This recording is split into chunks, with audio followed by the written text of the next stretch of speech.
Well, friends, it's a dreary day outside and nothing to do outside, so we got to work indoors. So we thought we would just give you a little bit of a story here today about how we ended up in the firewood business. So, probably the thing to do is start from the beginning, I guess. Yeah. But I was a painting contractor for about 25 to 30 years. Had pretty much reached what I thought was the epitome of the painting business. I was vice president of the National Trade Association of Painting Contractors, called the PDCA, and had traveled all over the country. Probably the only house painter who had frequent flyer miles. So, but anyway, from that I had quite a few customers after I got rid of the business or closed the business down.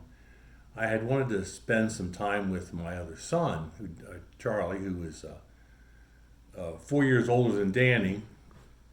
So we wanted to spend. I wanted to spend some time with him. So I ended up catering some of his movies. He was in the movie business, so we ended up catering some of his films, whether they were feature-length films that he did on an independent basis, or his music videos that he did, etc.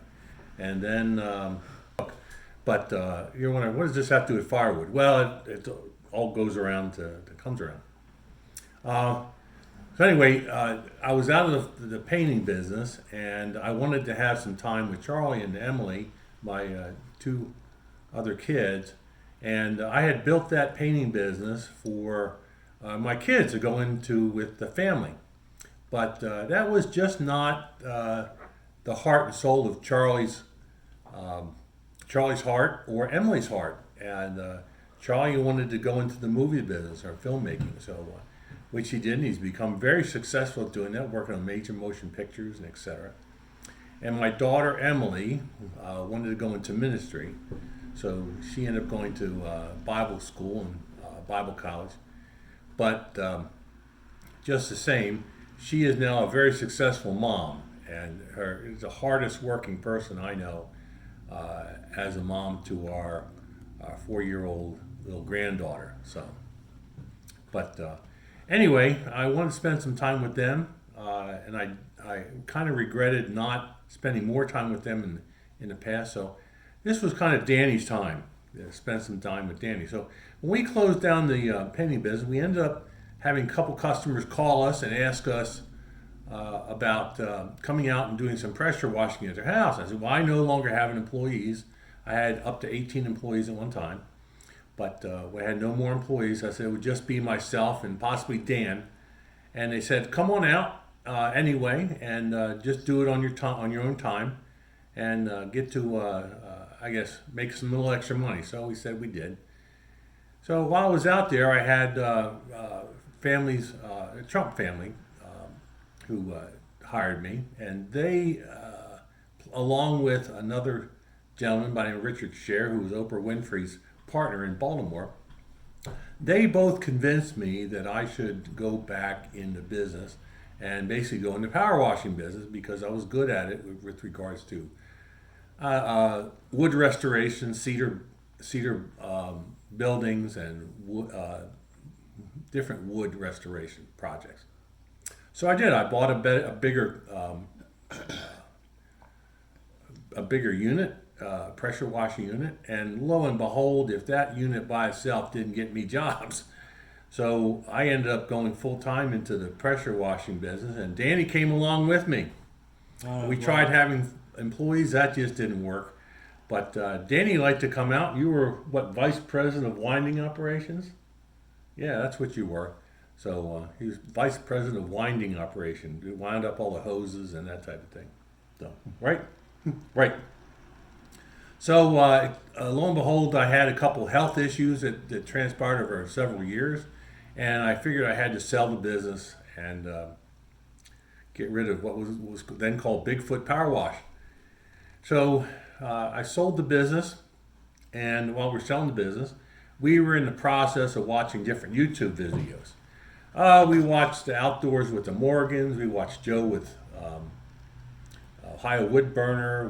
We started as one of the first people watching DIY, Dude Ranch DIY, or and Firewood at the Furnace, and a couple other Outdoor with Shibe, and a couple others, and Back 40 Firewood, and all. So we kind of started watching these guys and fell in love with them. And we were actually watching some other homesteading videos, thinking we might want to do some homesteading. So I turned to Danny and I said, Danny, now we're no longer in the power washing business. What do you want to do? And what did you say? Firewood. Firewood. Firewood. I said firewood. You said Firewood. firewood. Yeah, he wants to do firewood. So we ended up basically looking at what the other guys were doing and started modeling our business venture after some of the best practices of what we found in the firewood business. When I was in the painting business, we always had best practices, and we always worked with best practices as far as the industry was concerned. But Dan and I decided to go into with some of the money we had from the sale of the power washing business. We ended up buying a Easton-made Axis. Took 2 years to get here, a little under 2 years, so 20 months. But thank heavens that came. But in the meantime, we were splitting some wood. We were buying some wood. We bought some estate wood, people that were in the estates or had estates, and we had some wood that they had. What were you doing? Anyway, there's a little thing on the screen that looks like it's in his way, but it's not. Anyway, we bought some firewood from estates at a very good price, and we saw that it was a little bit too big than what we wanted, bigger than what we could use at our own little stove, our firewood stove. So we said we have to resplit it, and after looking at all the best practices, it seemed like the best thing to do was to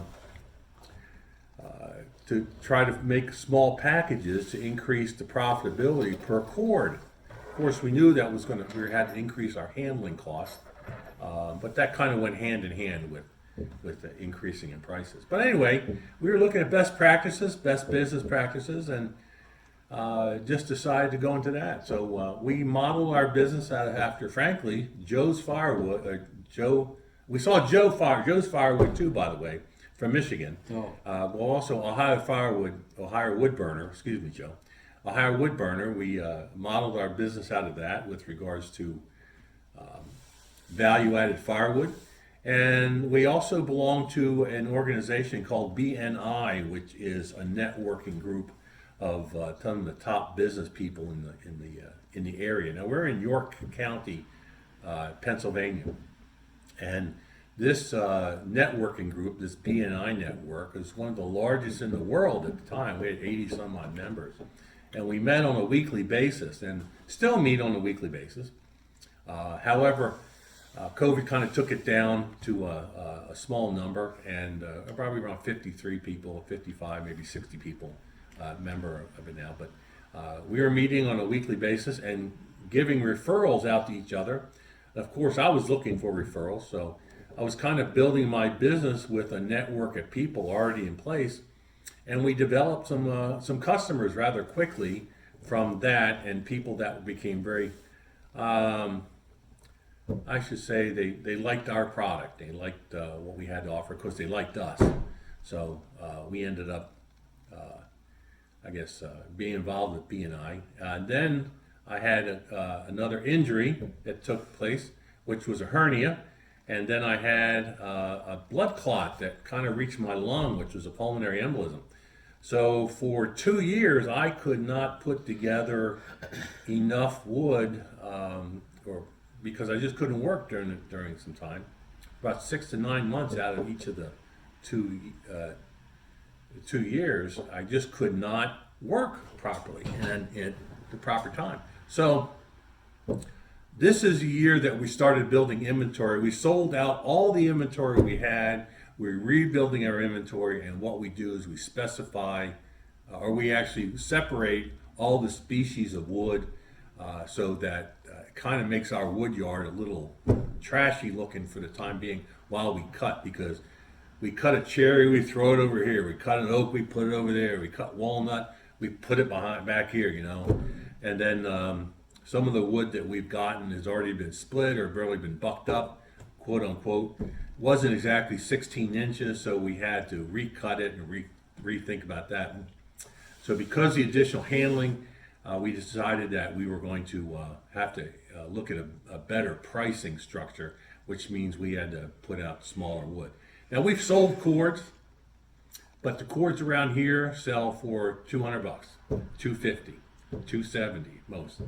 I had to sell mine at $300 just because of making knowing where my numbers are, which is very important, knowing what your numbers are, putting a value to your time in terms of what you do out there for splitting and production. What's your time worth? So I knew that. My previous business experience, I knew that. So what our time was worth and what our volume could be. Now I didn't think, I basically sold wood to get rid of it, and that really wasn't the smart way to go. I was trying to match the pricing structure I looked at Craigslist, decided that's my price, but that wasn't smart because I didn't look at my expenses. I didn't look at what it cost to produce, didn't value my time, and so I look at it now. I say I can't sell a cord of wood for any less than $300. Ideally, you like to sell for $350, but in our market, most people that sell corded wood don't seem to know why they sell it or who they're selling it to. If somebody in our area, we have a lot of people that heat their homes with wood. So if you're you're making boiler wood, then you have to be at $200 or $250 a cord or less, way less. A lot of guys are selling wood at $180. This is just from research. And I just can't sell. I can't compete with that. So the only thing I can compete with, because I have one, limited inventory, two, I know what my pricing is, or what my expenses are, and I value my time. So, but just the same, why we were in the firewood business is one, to be with this guy. We are partners in the business. However, so he is basically, he loves to work though, as you see. You'll see what he likes to do. What do you like to do? You like to throw the wood, throw the wood and stack the wood, and you like to bring me the wood, right?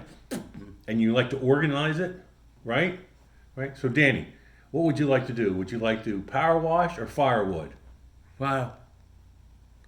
Firewood. Yeah, I ask them all the time because we were partners in the power washing business. We're partners.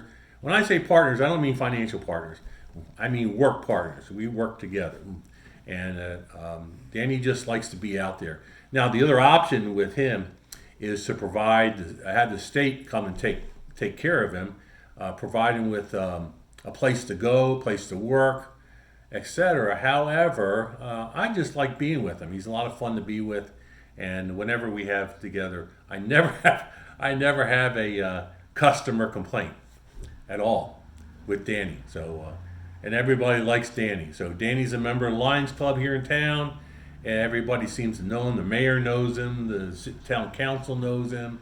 Our state senator and our state delegate, they know him. So he's a popular guy. So we figured with that, that would be good. Now we have a couple customers that we're lining up. One things I would love to do is have wood stands across York. That's what I would love to do, and we're having bundled wood and stacked wood. A stack to us is measured 2 feet by 4 feet, one log in depth. Double stacks, we sell double stacks, which will actually deliver and will deliver for free, and then any customer base that we have is. As long as they order at least one stack, we'll deliver that to them too. Now, people say, what's your expenses for doing that? Well, the expenses for delivering is more than the gas and the mileage for doing that. There's a trade-off because it gives me the opportunity to interact with my customer and then ask for referrals. And you'd be amazed at what I get from that. Now, that's part of my marketing cost. So my marketing cost includes going out and having that personal relationship with people and asking for referrals. I do not put any, I don't discount that. Don't discount it. And once they see this guy here, do we take advantage of Danny? You betcha we do, because he's a good guy. Do we take advantage of him? No. This is Danny's business too. And so he likes to do the work. I like to sell. I like to develop the customer base. But the customers, when we go out there and unload the wood for people, Danny's the one that ends up talking to people. And I spend up more time doing the stacking than he does because he likes talking to the people. So, but anyway, we want to thank you for that. Don't forget to like and subscribe. And what do we say, Danny? Thank you. Thank you.